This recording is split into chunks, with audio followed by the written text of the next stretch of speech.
It's funny you mention that. Like, are you referring to the over 9,000 thing? Oh, weird. So no one has ever mentioned that. No one's asked me to do that before. It's so weird. I actually have more fun these days making people who ask me to do that and have their cameras out already. I just love trolling them so hard. Like, some people I come up and convince them like, what do you want me to say? Say it's over 9,000. Say that over it's over 9,000 thing. I'm like, well, what? So wait, do you say something? He goes, well, yeah, I say, what does the scout say about your power level? I go, okay, let's do it. They go, what does the scout say about your power level? And they go, I say, and then you do the second part. Okay, let me go back a step real quick. My name is Christopher Sabat. I'm from Dallas, Texas. I started working in anime about, I guess, 11 years ago or so, maybe almost 12 years now. It's been a long time. I guess I was doing like some voiceover stuff and working at radio stations, and I was save it. selling computer parts and all these weird things. It's okay. And going to school, and a friend of mine called and said, hey, there's this company called Funimation, and they're looking to maybe have some voices in some Japanese cartoon. So I thought, duh. Like, yeah, I've seen Fist of the North Star and Ninja Scroll and Akira. I think I've seen every Japanese animation that's ever been made. So, of course, I was the right guy for the job. We call it Jap animation back then. It wasn't really a very nice thing to say. So yeah, I got the job, and then they said, oh yeah, you're going to be working on this show called Dragon Balls. And I was like, sweet. That sounds like a lot of fun. And then they gave me 2 giant trash bags full of video cassettes, and I was supposed to watch the whole series. But I didn't have the whole series. They only had like up through about the Frieza saga. But I remember having to like put in my VHS player, every single one of them, and then some weren't rewound, so I had to rewind the beginning of it. Anyway, so Funimation was a small company back then, like really tiny company. And they only had like 4 employees, and they didn't have a lot of money back then either, so they couldn't pay actors a lot of money. But then they said, Chris, we gotta find all the actors. Oh, but we can't pay them much of anything. And the agencies, you can't use those, so just do your best you can. So I had to put flyers up all over the place and like solicit just different campuses and colleges and theaters and stuff, trying to get out some information about some open auditions. And then we had about 1,000 people in to audition, and out of those 1,000, maybe we found 11 people who could read a sentence, like without stumbling on it. We had some really terrible auditions, but we were running out of time because the show was going on TV. So I auditioned for some of them. I auditioned for a lot of them because I thought, oh, this will be, you never know. I work here; it'd be very easy for me to come in. And when they sent all those tapes out for people to review them, they're like, oh, okay, the person who's going to be playing, whoever was this cassette, that's who's playing Vegeta. I'm like, oh, well, that was me. And whoever this cassette's playing Piccolo, I'm like, oh, well, that was me, too. And this cassette here, whoever's this guy, that's Yamcha. I'm like, oh, crap, okay, well, shouldn't be that hard, right, though?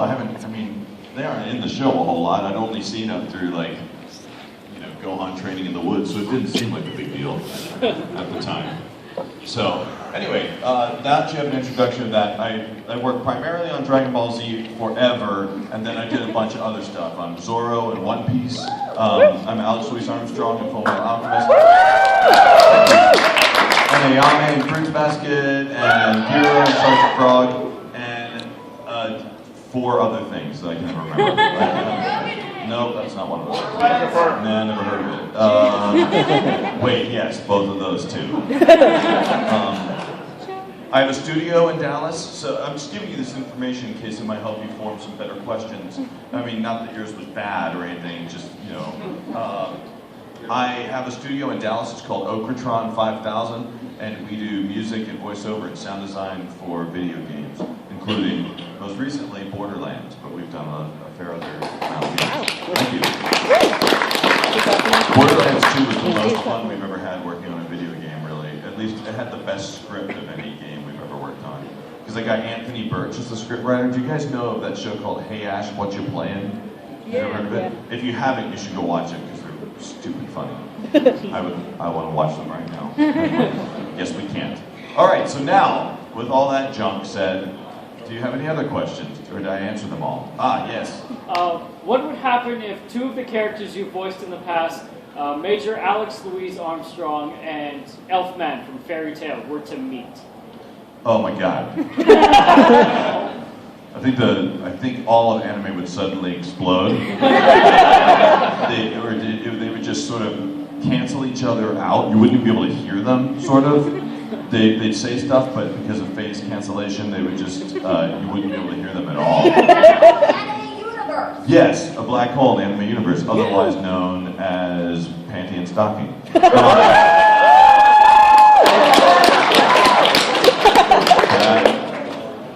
That's a crazy show.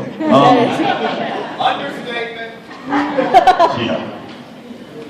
I think it's funny though, Elfman is kind of like an extension of Alex Louis Armstrong's personality, but stuff that he would never say. Armstrong would never be a man! He'd be like, no, give me a hug! Always! And then Elfman is he's almost annoying to play sometimes, because I show up for my sessions and I go, all right, here we go, how about I just do this? Don't even run it, just give me, be a man! Stop being so unmanly! Come on, do something manly! I can do this, I'm manly. I go, did I get all of them for today? And they go, no, we've got 18 more of them. So then we just do, one manly thing after the next with him. It's nuts. Okay, yes, your question is, yeah. Has there been any projects where you regretted turning them down later on? You went, oh, I should have done that? Are there any projects that I passed up on or something Yeah, that I regret not doing? I should have done that later on. There aren't any projects I ever passed on that I said, shoot, I should have done that. Most of them are like, thank goodness I didn't do that. There was a project, I was cast as Marcus Phoenix in Gears of War for a little while, because they had trouble casting it in California. They were having this giant actor strike, and the writer strike was happening. It was a huge mess, so they came to Dallas, and they cast it, and I did some sessions for it and everything, and then the strike was resolved, and the company said, yeah, we have to do all our voices in California. And I'm like, I hate you guys so much. So it was the weirdest tease of all time. Anyway, that's the best I can come up with there. Yes? How did you come up with the different accents for the different characters? The different accents with different characters? Yeah, because I've noticed that some of your characters sound very similar, like Piccolo and Vegeta sound very much the same, but on the other hand, Yamcha and some of the other ones, they sound almost nothing alike. Right. Some of the characters that I play in Dragon Ball, at least, we were trying to copy these other cast members that were on the show. Can't remember where they were from. Canada. that was a pain in the butt, actually. Yeah, yay! 1.2, awesome for Canada. 0, America. So when we were originally working on the series, we were not only trying to find some new cast members, we were actually trying to kind of copy what the Canadians were doing with the show. Because they decided they couldn't afford to be making the show in Canada anymore. You guys are just way too expensive. I'm just kidding. They just wanted to keep it local and try and do it in Dallas. And so a lot of times we were just copying what they were doing. But it is funny though, my voices are, they're not really remarkable or anything. There's Piccolo's he's here, always. And Rikum is like Piccolo but really stupid. And then Yamcha's here, and Vegeta's here as well. It's just you pinch off the back of your throat and give him an accent. And again, there's Yamcha right here, and Zarbon's here. So it's really, they're so close to one another. There was a point where we were doing so much work on Dragon Ball throughout that series that we were just racing the television station so we could get our episodes on the air, so there wasn't a lot of time. It was just go. And my voice was getting all beat up, and at one point someone mentioned to me, they're like, hey, your Vegeta voice and your Piccolo voice are kind of sounding identical for a while. So then the next, batch of episodes, I had to kind of try and separate them again. Yes, most beautiful girl ever.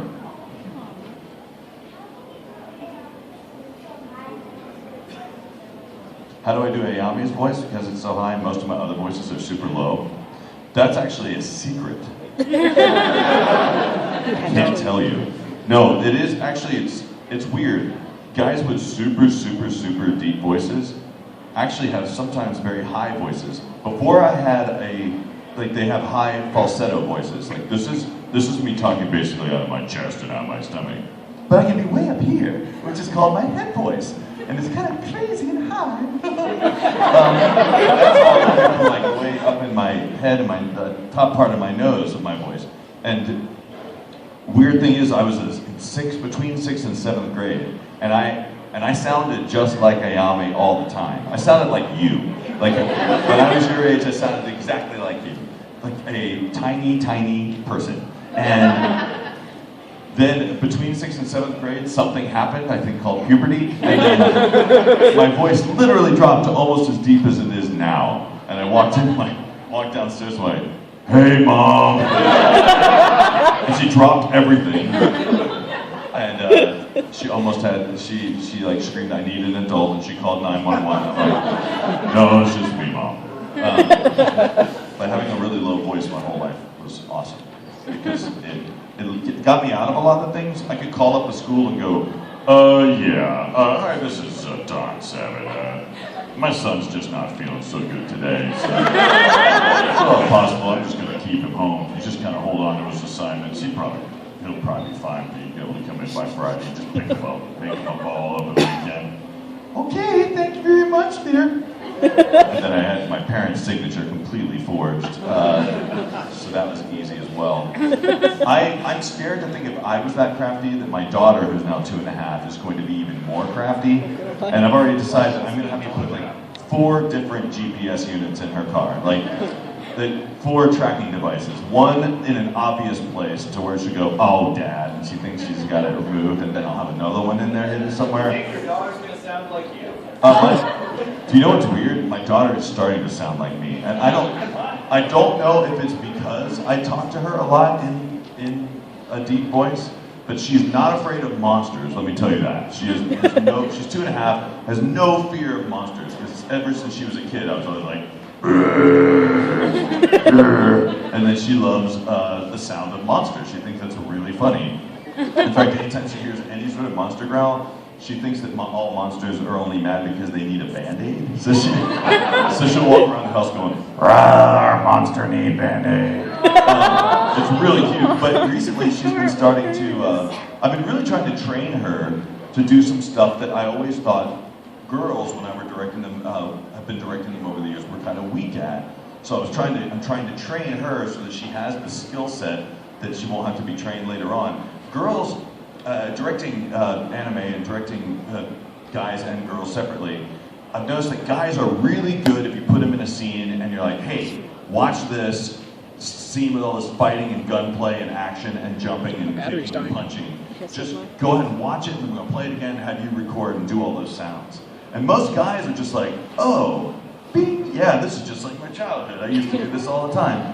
Girls, they go, "I'm sorry, what? You need me to make a sound for each one of those things? Like, what does a jumping sound like?" I'm like, "What are you talking about, dude?" It's like, "Ugh!" And we didn't make stupid sounds like that.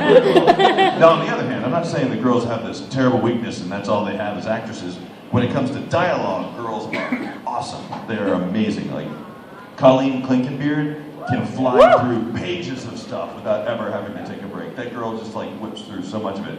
But anyway, I've got my daughter. I like to teach her that all of her animals, when they walk around, they don't walk around silently. They don't climb things silently. They have to go when they get to the top of it. So she does that with all of her toys. And now I've got her doing voices between her toys. And she also has different voices for what big dogs and small dogs sound like. So like, what's a tiny dog sound like? And she goes, "Woof woof." And like, what's a big dog sound like? Woo woo. Now she makes all large animals speak really low. She goes, "What's your name?" And she does have a surprisingly low voice. Anyway, I'll stop talking about my daughter, but I do kind of miss her already. I know, she's sweet. You. How much interaction do you get with the voice acting? I'm lucky I get a lot of interaction with the other voice actors because I'm a voice director, and it's my job to kind of call them in and work with them. So I've been extremely lucky to not only be able to call those people in and work with them, but to learn a lot from them. Like, I've gotten to see so many different people work that it's really improved me as an actor. I've learned a lot from watching Colleen and watching Lucy Christian and watching, there's just so many amazing actresses out there and actors that are inspiring. Jason Liebricht is another one who's just unbelievably good. All right, sorry, yes, Pokemon.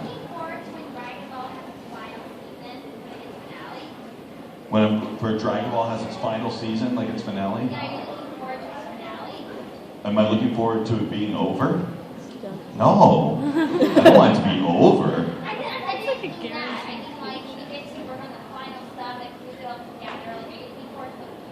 I'm looking forward to someone actually ever doing that. That would be amazing.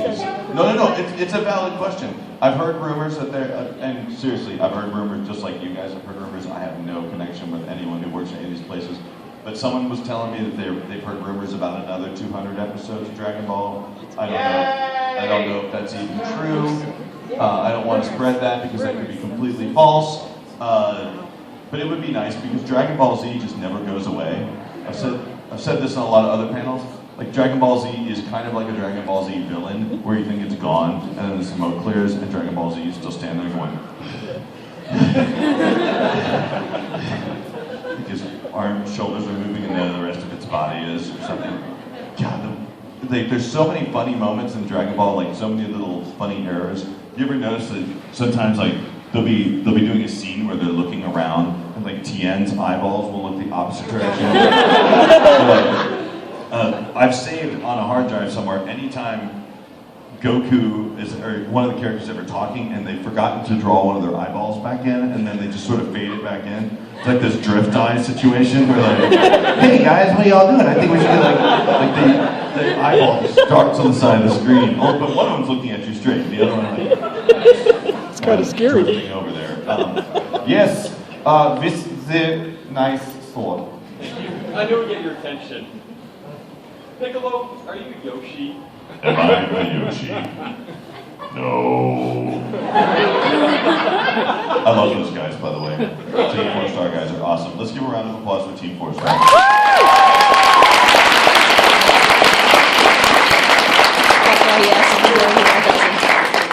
And let's have a moment of silence for Team 4-Star, who suck. Oh, I'm just kidding.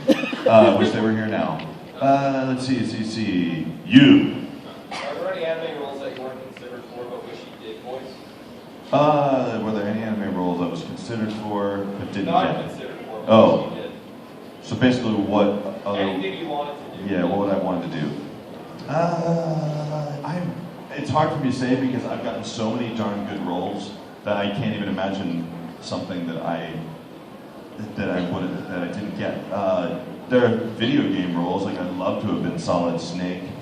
I've heard rumors they're changing that voice to Christopher Sabat. Good luck to whoever has to mic that guy. I mean, for a dude who is going to be playing a stealth dude, I guess Kiefer Sutherland would be that guy because you can't even hear when he's talking. You're 24 if you're on 124. It's like, if that whole show, most of the people on 24 just mumble. And I imagine, like, if I was there, I would be, wait, hold on, what's the plan? I couldn't hear you. Oh, crap, my cell phone doesn't work when I need to, but it always works when I don't need it. That's a crazy show. You.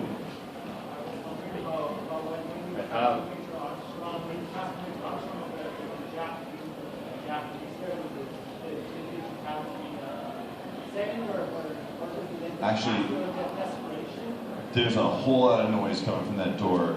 I'm sorry, can you yell it out real quick for me? I'm sorry. I was wondering about when we passed Major Armstrong and the Japanese representative passed you, did they do a desperation in body mind? We all auditioned for Full Metal Alchemist, and we all read it. The Japanese had to approve all the voices that were in it. There was a bit of a rush though to dub the voices for Fullmetal Alchemist, and some of the characters were cast a little quicker than we had anticipated, because Square Enix made a couple of Dragon Ball Z games that came out before the series even came out. So we had to really quickly find a lot of people that a lot faster than we thought we were going to have to. Does that make sense? I hope that answered your question. Yeah. Yeah, this time for real. Don't know if you're allowed to talk about this or not, but is Funimation working on the new movie yet for Dragon Ball Z? I have no information about that. I know that they want to. I know everybody wants it to happen, but I have no information on that just yet.